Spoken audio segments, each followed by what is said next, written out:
Well, Donald Trump has accomplished one major thing in the last 10 days, the first 10 days of his administration. He has united the world. He's united the world against Donald Trump and America and its economy and national security.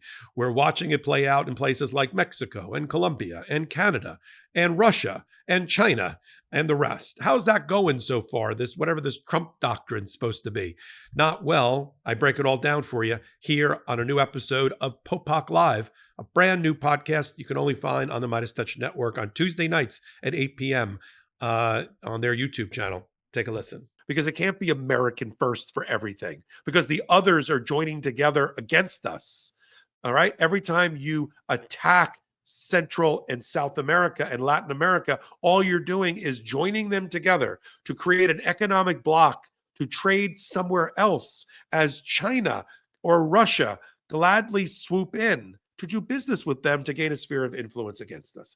That's what we're watching. So America first doesn't work on a global platform. See what happened to the markets in the last week alone. And we're only a week into the Trump administration. It's not going to get any better. We saw a version of this happen in Africa, on the African continent, when, well, let's be honest, what we used to call first world countries, ignored Africa for years. Then they found oil in parts of it. And then the Russians and the Chinese found Africa and developed a sphere of influence. It's very hard now to turn back, and have gotten this entire future trading bloc and power bloc in their back pocket. All Donald Trump had to do was travel through the Caribbean or Latin or South America and see all of the Chinese infrastructure projects that are going on there. I've seen it because I travel. See the new port built by the Chinese. See the new roadway, the highway, the power station, the hydroelectric plant, all in these countries. The new road paving, bridges, tunnels, all courtesy of the Chinese. Why? Because we have ignored those regions and we've pissed them off. That's why all these headlines from mainstream media, like Trump pounds chest, Colombia's president capitulates. Bullshit. We're late at night here. I can say that. Total bullshit. The Colombia president, along with Claudia Sheinbaum of Mexico, are actually forming the blueprint of how you take on the bully in Donald Trump.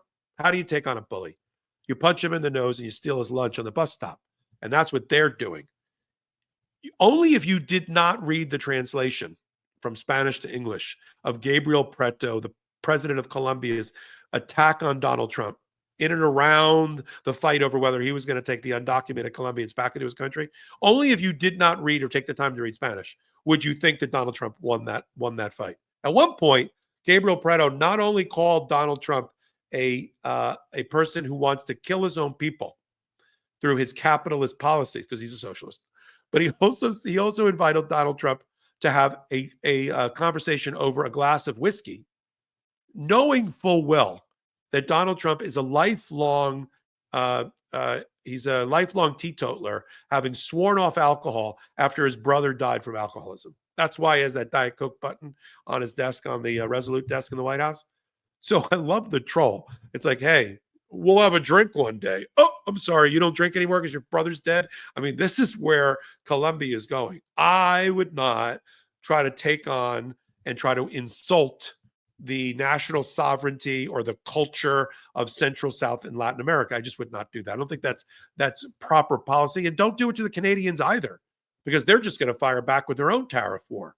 So Donald Trump has just set the world aflame against the United States. And we have to hold the Republican Party responsible for it at every election. I don't care if it's dog catcher to school board to the head of the sanitation department in your town to the actual federal elections to judges that are running for office. This has been, we learned a lesson. Hopefully we learned a lesson about how MAGA, starting with the Tea Party movement even before that, tried to get control of America. And they did it through running for school boards, running for municipal elections, running to be a mayor or a commissioner or a counselor, right? Land use and zoning board, whatever it is. they started to do a takeover in all of these places. Welcome back. Thank you for watching that. Join us every Tuesday at 8 p.m. Eastern Time for Popok Live. It's me. Give me an hour. I'll tell you what I think about a myriad of topics ranging from financial markets to pop culture to politics to law and politics and everything in between. I answer your questions. You leave them in my blue sky. I do get around to answering questions. I give you answers. I don't pull punches, and I'm completely unfiltered, if not unhinged at times. But I think you expect that from the Popok brand here on Midas Touch. So until my next Legal AF reporting, take a minute, though. Hit the blue subscribe button. Help us continue to grow this pro-democracy Legal AF channel. Till my next reporting, I'm Michael Popok. In collaboration with the Midas Touch Network, we just launched the Legal AF YouTube channel. Help us build this pro-democracy channel where I'll be curating the top stories at the intersection of law and politics. Go to YouTube now and free subscribe at Legal AF MTN. That's at Legal AF MTN.